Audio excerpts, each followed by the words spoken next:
No matter where you're at in your life, it's never too late for you to start over. One of my favorite sayings is, small steps are still steps. So no matter if you fell off and you're trying to get back on, you can do it. No matter what point you are at in your journey, if you got kids, you don't got kids, you fell into depression and now you're out and you want to jumpstart and get back on it, you can do it. Let's do this, girl. There's never a wrong time to start. So let's start today.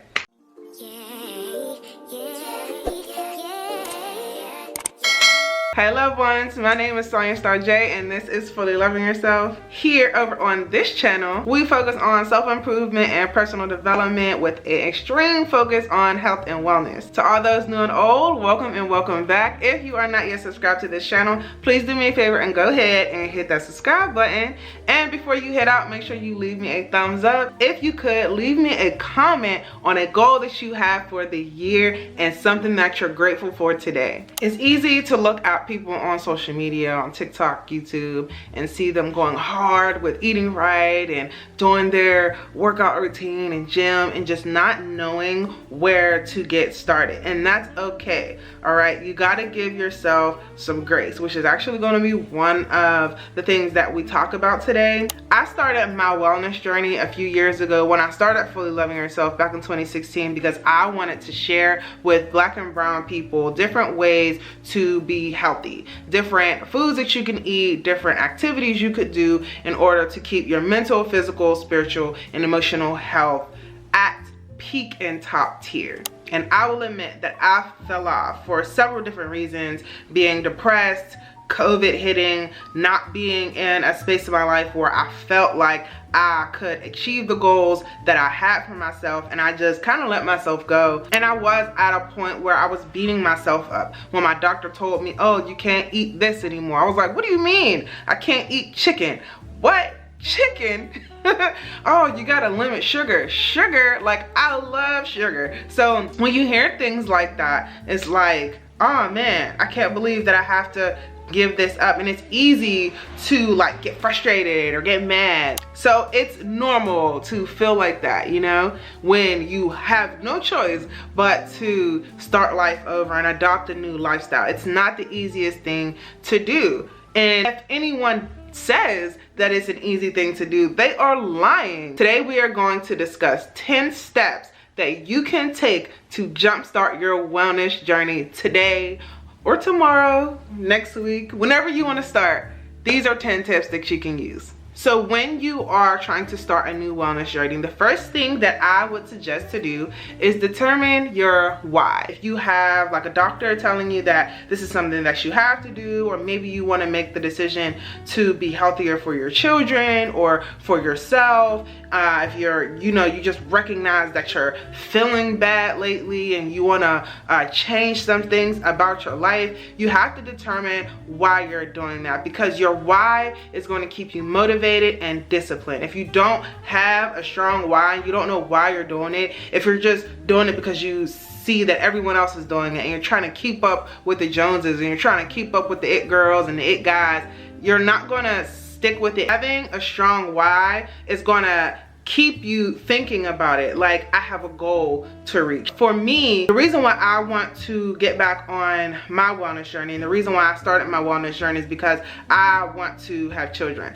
and I'm in my 30s and I don't have children yet, and I want to be able to have a healthy delivery. I want to be able to, you know, be active with my children, and I want to be able to be here and, you know, hopefully live long and experience life with them. I am changing my lifestyle to heal the generational trauma that I've had from growing up on Section 8 and eating bad foods that keeps certain diseases in my family and bloodline. I want to reverse some things so that my children don't have to deal with them, and to teach my children healthier ways of living. You have to determine what is your why. Some people, they stay on this wellness journey for their mental health. That's another reason why I do it, is to make sure that my mental health is good, that I'm staying productive, and, you know, working out is just one piece of your wellness journey, right? When I say wellness, I want you to think about all of the tiers that make up a person, right? I want you to think about fitness. I want you to think about nutrition. I want you to think about your spiritual health, your financial health, your relationships. All of that, all encompassing, is wellness. Your mental wellness, your emotional wellness, all of that, to help you to be a better person ultimately. Most people are going to talk to you about just working out and eating right and you know, the things that are standard when you're trying to adopt a new lifestyle and health and wellness.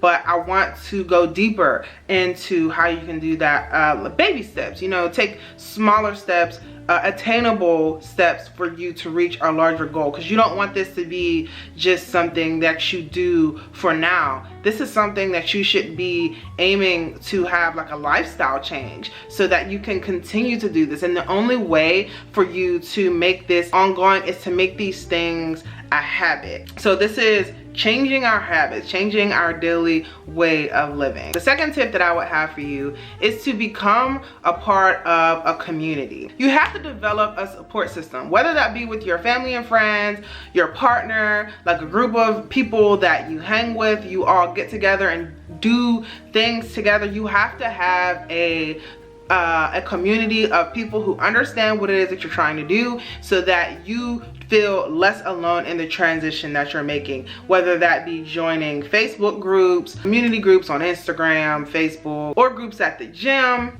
Wherever you go to find support and community, make sure that you have people around you that can encourage you, uplift you, and help you to stay on track, to help you stay accountable. You need to have an accountability partner. I personally have always liked to work out alone, but when it came to this journey that I'm on, I realized that I can't do it by myself, because I'll continue to fall off. I need to have someone or some people to hold me accountable, who know what my goals are, who believe in the things that I believe in, and who aren't going to let me half-ass and fall off. They're going to keep me on track and keep me in check when they see that I'm doing something that I'm not supposed to be doing, eating something that I'm not supposed to be eating, that sees me when I'm mentally declining or seeing that my mood is changing. Someone who can bring that to my attention when I'm distracted or just like in the world and not paying attention to the journey that I've set out to be on for myself. And an even bigger part of that would be to get into some type of therapy or coaching, because the people around us, they have life going on, right? But having a therapist that you pay for monthly, or a coach that you pay for monthly, who you are on a plan with, and they have a goal plan set for you, like by this date we're gonna try to have this achieved, you know, that is someone who can hold you accountable to achieving your goals and make sure that you're staying on track with the things that you are trying to achieve. These are trained professionals who are able to identify certain things that you might be experiencing that people otherwise may not be able to identify and see. They can pick up on it and let you know, like, hey, you know, this is what we're supposed to be working towards. We need to get back on track. We're kind of falling off here, you know. I am currently working with 2 naturopathic doctors on my holistic healing plan, and I also have my partner who's aware of the things I'm not supposed to be eating, who's staying consistent with me in the gym, because he knows how important this is to me. And I also have like my support system of friends, like, hey, let's go for a walk, and you know, we'll go for a walk or we'll go out to eat, and they always make sure that when we go out to eat somewhere, there's things that I can eat there. It's important to have people like that in your life and in your circle. As I mentioned before, small steps are still steps, and that's the next tip that I have for you, is to start small, right? Don't like wake up and know that your life is what it's like and just try to like restart everything like just like that. Some people try to do things cold turkey. That's cool, but it doesn't work for everybody. You might end up backsliding and getting back on the wagon that you were trying to get off of, and that's not good for your long-term success. So starting small and piece by piece, bit by bit, restructuring your daily life is going to be more beneficial for you. For example, if you're trying to wake up earlier, say right now you're waking up at 8 and you want to wake up at 6. Start by waking up at 7:30.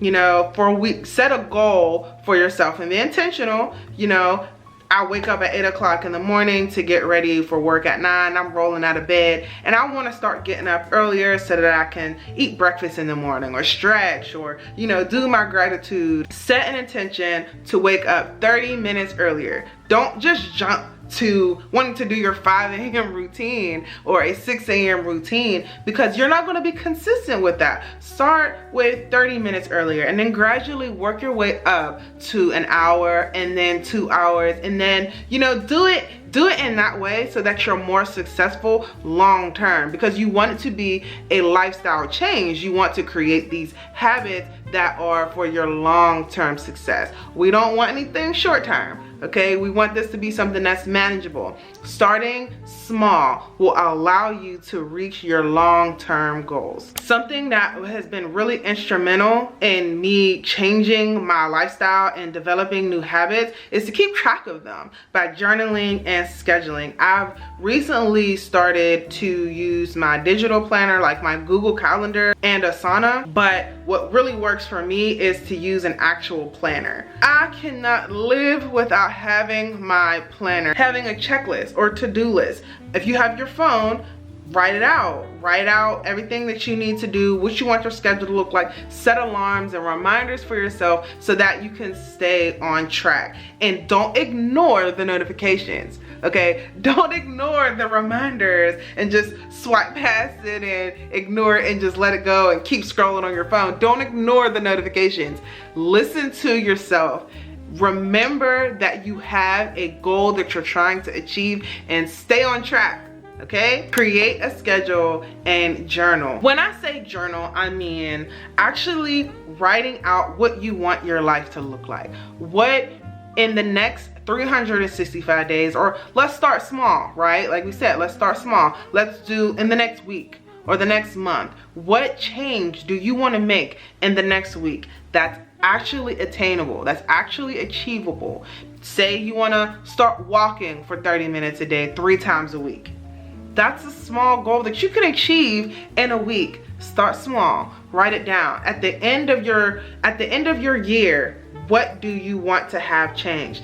Write it out and write it in detail. Be very intentional about what you want that to look like. As my godmom would say, dream in color. Like, make it as detailed as like a scene in a romantic movie, right? Make it detailed. Bring your dreams to life. Bring your goals to life. This journey is yours. It can be as bold as you want it to be. It's yours. One thing I mentioned was to take a 30-minute walk a few times a week just to start small. And that is the next thing that I would suggest for someone starting a wellness journey, is to get moving. You don't gotta go to the gym and start sprinting on the treadmill. You know, if you're not there yet, work your way up to that. When I was in college, I lost 40 pounds just walking. Okay, I would go to the gym and I would put the treadmill incline on like 12 or 15, and I would walk at a 2 or 3 speed for like 30-45 minutes. Put my headphones in, watch something on my phone, and just walk. And I dropped 40 pounds and I felt better. My head was clearer. I was a better person, and I did it by going slow, pacing myself, and starting small. Just move. Even if you don't want to walk, right? You can do yoga, you can dance. Who doesn't like dancing? Even if you don't got the best rhythm, it's still fun. Just turn on your favorite music and dance around the house, right? Just turn it on the TV, turn it on your phone. Especially when nobody is looking and you got the house to yourself, just dance around the house, get moving. Get comfortable with yourself. Get comfortable with moving, get comfortable in your body. It's the only body that you're gonna have.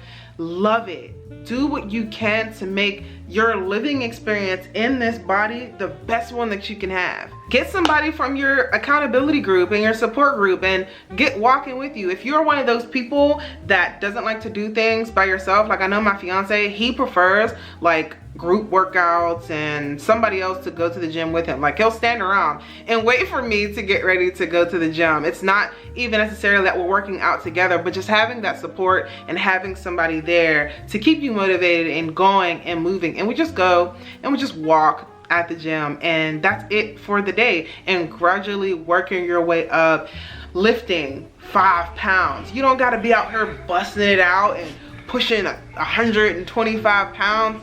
No, you don't have to do that. Start small. 5 pounds. Like, you got this. You got this. You got it. I mentioned to you all before that I'm working with 2 herbal doctors, or 2 holistic practitioners.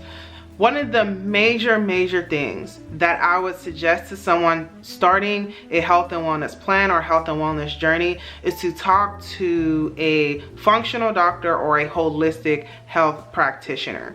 I don't want to say that I don't believe in Western medicine, because I believe that there are benefits to it. There are things that we need to go to the hospitals and doctors for. However, in my experience along this journey that I've been taking, functional doctors are able to tell me more about what I'm dealing with than my PCP will. And that's okay. My PCP, the one that I have, she's very honest with me. She's open with me from her perspective of her knowledge base.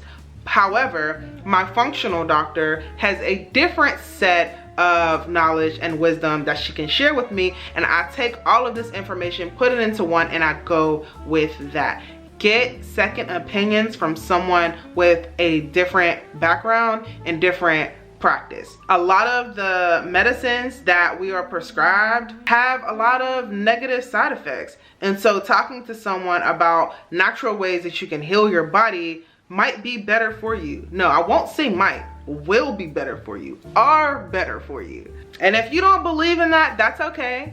That's fine. You don't have to take that piece of advice. However, this is from my experience and from experiences of others that I know. You can heal your body naturally, okay? I'm talking you can change the way you eat and literally change your life. You can eliminate pork and red meat and decrease your cholesterol and decrease your high blood pressure. You can implement different foods into your body that improves your gut health, your mental health, your skin, like everything. You can lose weight just by taking different herbs, literally like dandelion tea. I believe I brought up dandelion tea. You can eat dandelions, dandelion greens, dandelion root, dandelion tea, and actually help your liver. They don't talk about this at your doctor's visits. They're not going to. This is information that you have to seek out for yourself. You have to be your own advocate, be your biggest advocate. Do your own research, look into things, and never take the first answer as the only answer, because there's other information out here that's attainable for us. Now, if it's an emergency or something like that, I get it. However, if it's not like a super dire emergency that you have to get fixed right away, get a second opinion. The next thing that I would like to suggest to someone starting their health and wellness journey is to look into different supplements and vitamins. A lot of times the things that we are struggling with our health is because we are vitamin deficient. I have suffered from fatigue and just being tired and brain fog and all of that for the longest time, and I couldn't figure out why. And I've always known that I was anemic, and knowing that I had low iron, and I didn't really take it as like that big of a deal until I ended up in the hospital because of iron deficiency anemia. I was having chest pains, and it was like, girl, you could have just took your iron, but you didn't, and you landed in the hospital. Like, do what you're supposed to do to keep yourself healthy and alive in here, you know? But definitely different herbs and vitamins and supplements will help. Magnesium is one of the ones that is very beneficial for very different reasons, and there are different ones like zinc and, you know, more than just a multivitamin, but definitely things like your probiotic, magnesium, things like that. This is something that you would want to talk to your holistic practitioner about, or your doctor about what vitamin deficiencies you have. A lot of women with reproductive health issues are deficient in iron and vitamin D. But you wouldn't know that because when you go to the doctor, they're not really offering that information. You have to ask questions. when you go to the doctor, make sure you have a list of questions that you need answered before you leave that room. And if they don't have the answer, get referred to somebody who can give you the answer. Be your biggest advocate all the time, every time. And my last suggestion, as I brought up before, is to give yourself grace through this process, regardless of if you are taking this journey for yourself or if your doctor said you have no choice. You have to be patient with yourself. You have to be kind to yourself. You have to speak positively over your life. You have to be grateful that you have the opportunity to change, that whatever it is that you're dealing with or going through isn't taking you up out of here, right? That you have the opportunity to implement different things into your life and to achieve the goals that you're setting out to achieve, because you got this. It's not going to be easy. Don't listen to anyone that tells you that it is, that it's easy, that it's an overnight thing. It's not. You know, you gotta be patient with yourself. Be nice to yourself. Love yourself through this process. Even if you're doing it alone, that's okay. I'm here for you. We got this, all right? Remember that everybody's journey looks different. Everybody's life is different. Everybody's lifestyle is different. What you got going on is completely different than what they got going on. Time is different. You are going to have to figure out something that works specifically for you. You're going to have to tailor all of this advice and all the tips that you get from me or other people and implement all of that into your life as it applies to you. Don't overcomplicate it, all right? Don't beat yourself up. It's gonna be okay. Small steps are still steps, little steps at a time. You're still gonna get there. Whether you're starting a wellness journey because your doctor told you that you have no choice, or if you're starting a wellness journey because you know that it's something that you need to do and you're ready for, all of these tips would be good tips to utilize. Even if you're not ready, that's okay too. Just keep these tips of advice in your pocket for little, you know, nugs of information. That's all I got for you all today. I really hope that somebody watching this gets inspired from these tips and these suggestions that I've given. If you want to hear more about my journey and how I've gotten to where I am with my health and wellness journey, please let me know in the comments, because I would love to share that all with you. I just want you all to be encouraged and to be inspired and to not give up on you. You got this. And whatever it is in your life that you're going through, it's gonna be all right. All right? If you enjoyed this video, please don't forget to subscribe before you head out. Give me a thumbs up and leave me a comment about anything that you've heard, anything you want to see more of or hear more of. And if you enjoyed this video, please check out this next one.